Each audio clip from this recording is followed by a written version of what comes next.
কি ক'ম আৰু ইয়াত ক'বলগীয়াতো একোৱেই নাই। এইটো বিৰাট ডাঙৰ ভুল হৈছে আৰু এইটো গোটেই অসমতে এতিয়া চৰ্চিত হৈছে বিষয়টো।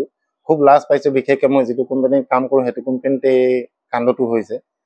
আৰু মই এটাই ক'ম, যদি কথাটো সঁচা হয় তেনেহ'লে সেই ড্ৰাইভাৰজনে মাৰাত্মক ভুল কৰিছে আৰু সেই ছোৱালীজনীও মাৰাত্মক ভুল কৰিছে, কিয়নো পিছফালে 36জন যাত্ৰী শুই আছিলে আৰু মানুহৰ জীৱনলৈ খেলাৰ অধিকাৰ কাৰো নাই। মইতো ভাবি পোৱা নাই এতিয়ালৈকে প্ৰশাসনে কিয় সেই গাড়ীখন জব্দ কৰা নাই, কিয় গাড়ীখনৰ পাৰ্মিট কৰ্তন কৰা নাই, কিয় সেই ড্ৰাইভাৰজনৰ সেই মালিকজনক এৰেষ্ট কৰা নাই, মই এতিয়ালৈকে বুজি পোৱা নাই।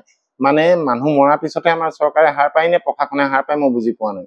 মই সেইটোৱে আচৰিত হৈছোঁ। আমি ৰিচেণ্টলি এটা কেছ দেখিছিলোঁ, নন্দিনী কাশ্যপ আৰু চামুৱেল হক। চামুৱেল হক ঢুকোৱাৰ আগলৈকে একো নাছিলেই, তেওঁ ঢুকোৱাৰ পিছতে এতিয়া নন্দিনী কাশ্যপৰ জেইল হ'ল। মানে কি হ'ল, মানুহ মৰাৰ পিছতহে আমাৰ প্ৰশাসনৰ গা লয় নেকি? মানে আটাইতকৈ প্ৰব্লেম মই দুখ পাইছোঁ তাত। আমি যেতিয়া গম পাইছোঁ যে এটা ডাঙৰ ভুল হৈছে, লগালগ প্ৰশাসন সষ্টম হৈ যাব লাগিছিল, সেই যুৱতীগৰাকীক এৰেষ্ট কৰিব লাগিছিল, সেই ড্ৰাইভাৰ সেই গাড়ী মালিকক এৰেষ্ট কৰিব লাগিছিল, সেই গাড়ীখন জব্দ কৰি গাড়ীখনৰ পাৰ্মিট কৰ্তন কৰিব লাগিছিল।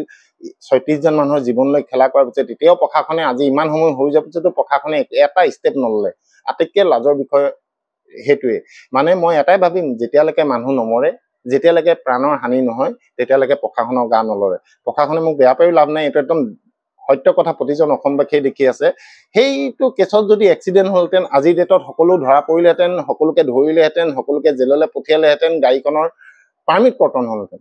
কিন্তু আজি ক'তো একো নহ'লে কাৰণে এতিয়ালৈকে প্ৰশাসনৰ গা লৰা নাই। গতিকে মই সজোৰে প্ৰতিবাদ কৰিছোঁ, প্ৰশাসনৰ প্ৰতিও মই বিদ্ৰোহ কৰিছোঁ যে আপোনালোকে এতিয়াও সময় আছে, গাড়ীখন ধৰক, গাড়ীখনৰ পাৰ্মিট কৰ্তন কৰক আৰু গাড়ীখনৰ মালিক পক্ষ আৰু যিজন ড্ৰাইভাৰে সেই কাম কৰিছে তেওঁলোকে জবাব দিব লাগিব অসমবাসীৰ ওচৰত। তাৰ অন্যথা একো নাই। মই আজি নামি দিছোঁ ডিম বাছৰ পৰা।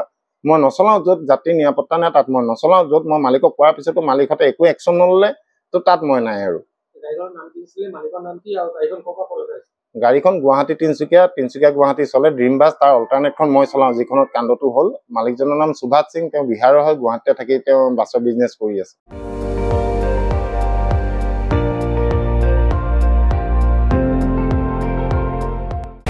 আপুনি চাই আছে ND24, সৰ্বশ্ৰেষ্ঠ নহয়, সৰ্বোত্তমৰ দৌৰত।